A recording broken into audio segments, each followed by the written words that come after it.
Hi students, today I am here with the second chapter of Statistics for Economics class 11 collection of data. So students, in previous lectures we are reading about the introduction of statistics, in which we are reading about the statistics, data, definition of statistics in singular sense, plural sense, etc. And here collection of data. Here first of our definition is statistical inquiry. Solution. In statistics, it means a search conducted by using statistical method to collect quantitative information. Solution. होता क्या है, statistics में कोई भी data अगर हमको चाहिए तो डेटा किसे कहते हैं, स्टैटिस्टिकल मेथड्स क्या हैं, ये हमने पढ़ा। उस डिफिनेशन में सबसे पहले हम लोगों ने पढ़ा था कलेक्शन। उसी कलेक्शन यानी क्या, हम स्टैटिस्टिकल मेथड्स के पहले चैप्टर्स यानी कि पहले टॉपिक कलेक्शन ऑफ डेटा पे है। यहाँ पे स्टैटिस्टिकल इंक्वायरी लिखी हुई है। स्टैटिस्टिकल इंक्वायरी क्या होती है, तो statistical inquiry means search conduct by using statistical method to collect quantitative information. Means for the collecting quantitative information, the business organizations or persons conduct a search by the method of statistical method. Means for the collecting information, whatever statistical methods is used, this is known as statistical inquiry. Means किसी भी information को, quantitative information को collect करने के लिए जो statistical methods को use करके सर्च कंडक्ट किया जाता है, वही क्या होती है, स्टैटिस्टिकल इंक्वायरी होती है। अब देखो, डाटा कलेक्ट करना तो ऐसा तो है नहीं कि डायरेक्ट गए कहीं से भी ऐसे डाटा लेके चले आएंगे। डेटा की रिक्वायरमेंट अपने सर्च के अकॉर्डिंग, अपने ऑब्जेक्टिव के अकॉर्डिंग ही की जाती है। बिना ऑब्जेक्टिव के अगर कोई डेटा रिकॉर्ड किया जाएगा तो उसका कोई मतलब नहीं रह जाएगा। अब हमको जानना है कि किसी पर्टिकुलर एरिया में जो लोग रहते हैं उन हाउस होल्ड के इनकम्स क्या क्या हैं, मतलब पर कैपिटा इनकम उतने ही एरिया का हमको जानना है। तो अब ऐसा है, हम ये जाएँ वहाँ पे अगर कलेक्ट करना है तो इनकम कलेक्ट करना है तो इनकम से रिलेटेड इंफॉर्मेशन कलेक्ट करेंगे। तो यहाँ पे इस जो इंक्वायरी कंडक्ट होती है, उस इंक्वायरी को कंडक्ट करने के लिए यानी स्टैटिस्टिकल मेथड में अब ऐसा तो है, इंफॉर्मेशन को कलेक्ट करने के लिए जो रिक्वायरमेंट पड़ती है, यहाँ पे तीन चीजें हैं, इन्वेस्टिगेटर, इन्यूमरेटर एंड रिस्पॉन्डेंट। अब इन्वेस्टिगेटर क्या होता है, जो पर्सन इंक्वायरी को कंडक्ट करता है या जो पर्सन इंफॉर्मेशन कलेक्ट करता है वो इन्वेस्टिगेटर होता है, वो इन्वेस्टिगेटर होता है। It means investigator means the person who collect the information about the statistical inquiry. Correct. Investigator कौन होता है, जो डेटा को कलेक्ट करता है in statistical inquiry. Second, enumerator. Sometimes the business organization or person cannot collect the information himself. They are appointed to another person for collecting the information. They are called enumerator. Means कभी कभी ऐसा होता है कि अब हम information collect करने के लिए वो जो इन्वेस्टिगेटर है वो खुद नहीं जाता। अब एरिया बड़ा है, अकेले नहीं हो पाएगा उससे कि वो सारे घर जाके वो क्या करे, कलेक्ट करे इंफॉर्मेशन। तो क्या करेगा, कुछ लोगों की हेल्प लेगा, जो लोग उसकी हेल्प करेंगे, मदद करेंगे और वो दूसरे से इंफॉर्मेशन यानी क्या, इन्वेस्टिगेटर के बिहाफ पे इंफॉर्मेशन कलेक्ट करेंगे, वो इन्यूमरेटर कहलाते हैं। Okay. Enumerator means enumerator the person who collect the information on the behalf of investigator or we can say who collect the information for other person is known as enumerator. Two terms.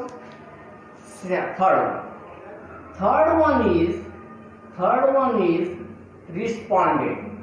Respondent क्या होता है, यानी यहाँ पे वो खुद person हो गया, यहाँ पे उस पर्सन का वो क्या हो गया, एजेंट हो गया। Third, respondent.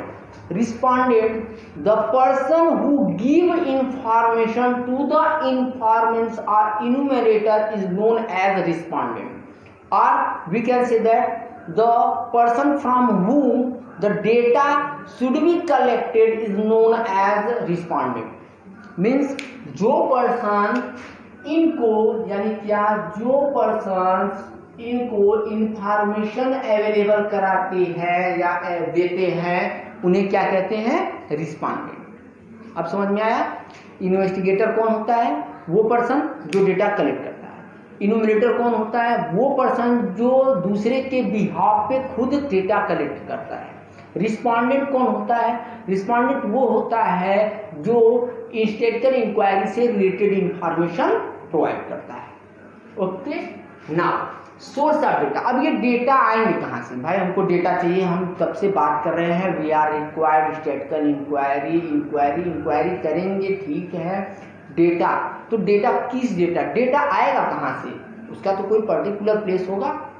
जिस चीज़ से हमको, जिस चीज़ के बारे में हमको डेटा चाहिए वहाँ पे जाके डेटा कलेक्ट करना पड़ेगा। तो देखो डेटा आएगा कहाँ से, तो सोर्स ऑफ डेटा। यहाँ पे दो सोर्स हैं डेटा को कलेक्ट करने की। दो सोर्स में फर्स्ट सोर्स है internal source and second one is external source. Internal source, मान लो इंटरनल सोर्स क्या होता है, अब देखो सॉरी इंटरनल सोर्स क्या होता है, तो internal source means the source which is the source means the information which is available within the business organization or within the firm is known as internal source of data, and this is the means whatever information available from internal information is known as internal source of data। मतलब क्या, अगर कोई business organisation है और उसको sales अपने production से related information चाहिए, तो सारे इंफॉर्मेशन उसके बिजनेस ऑर्गेनाइजेशन में ही मिल जाएंगे। प्रोडक्शन डिपार्टमेंट से कितना प्रोडक्शन हुआ वो मिल जाएगा, सेल डिपार्टमेंट से कितना का सेल्स हुआ वो मिल जाएगा। Information means whatever information is available within the organisation is known as internal source of data, and whatever data और external क्या होगा, what is the information, whatever information collect from the outside of organization is known as external source of data। Simple, internal है तो सारा information अंदर, अगर business organisation के अंदर मिल जाता है तो वो इंटरनल सोर्स ऑफ डेटा होगा, और सारा इंफॉर्मेशन बिजनेस ऑर्गेनाइजेशन के बाहर से लिया जाएगा तो क्या हो जाएगा, external source of data. Clear. External source of data is also categorized in two parts: secondary source of data and primary source of data। Secondary source of data and primary source of data। So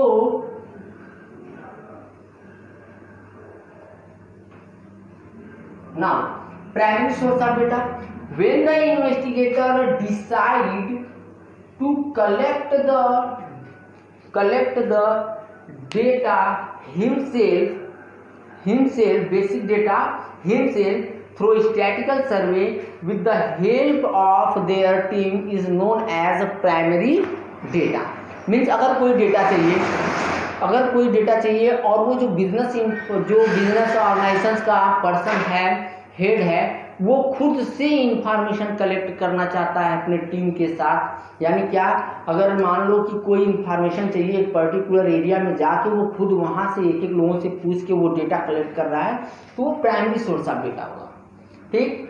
और same thing अगर data secondary source of data means if the investigator is getting first hand information or relating to his statistical study, the relies on the information that is already exist। Means अगर मान लो हमको पता करना है कि एक particular, जैसे मान लीजिए आपकी क्लास का एग्जांपल लेते हैं कि मान लो आपके 3 सेक्शंस में हमको पता करना है कि कितने बच्चे हैं, फर्स्ट सेक्शन, सेकेंड, थर्ड, कितने बच्चे हैं। या तो हम 1 by 1 जाके काउंट कर लें खुद, मान लो हम इन्वेस्टिगेटर हैं, हम खुद जाके कलेक्ट करेंगे इंफॉर्मेशन, इतने बॉयज इस सेक्शन में है, इतने बॉयज इसमें, इतने सेक्शन में, ठीक, इतने गर्ल्स इस सेक्शन में, इतने गर्ल्स, इतने बॉयज। तो ये हम अगर खुद कलेक्ट करेंगे that is primary source of data, वो place primary source of data हो गया। अगर हम क्या करेंगे, इसके प्लेस में अगर डेटा इन्वेस्टिगेटर को फर्स्ट हैंड मिल जाता है जो ऑलरेडी कहीं कलेक्ट करके रखा हुआ है, उससे वो डेटा ले लेते हैं, ठीक, तो वो क्या होता है सेकेंडरी सोर्स ऑफ डेटा, यानी जो डेटा ऑलरेडी एग्जिस्ट है। जैसे अब हम एक एक इंडिविजुअली न कलेक्ट करके क्या करेंगे, स्टाफ करके आपके क्लास के जो अटेंडेंस रजिस्टर है उससे डेटा, क्योंकि वहाँ ऑलरेडी आपकी डेटा क्या है एग्जिस्ट है, तो वहाँ से हम डेटा ले लें तो क्या हो जाएगा सेकेंडरी सोर्स ऑफ डेटा, क्योंकि फर्स्ट हैंड में खुद जाके क्या होता है कलेक्ट करना पड़ता है, ठीक, और सेकेंडरी सोर्स में एग्जिस्ट जो डेटा होते हैं उससे लेते हैं। ये हमारे इस यानी कि इसमें हमने 2 टॉपिक को कवर किया, statistical inquiry, here are definitions of investigator, respondent, source of data, internal and external, types of external data, primary and secondary source of data. Now thank you. You have to like and subscribe this channel if you are first time here.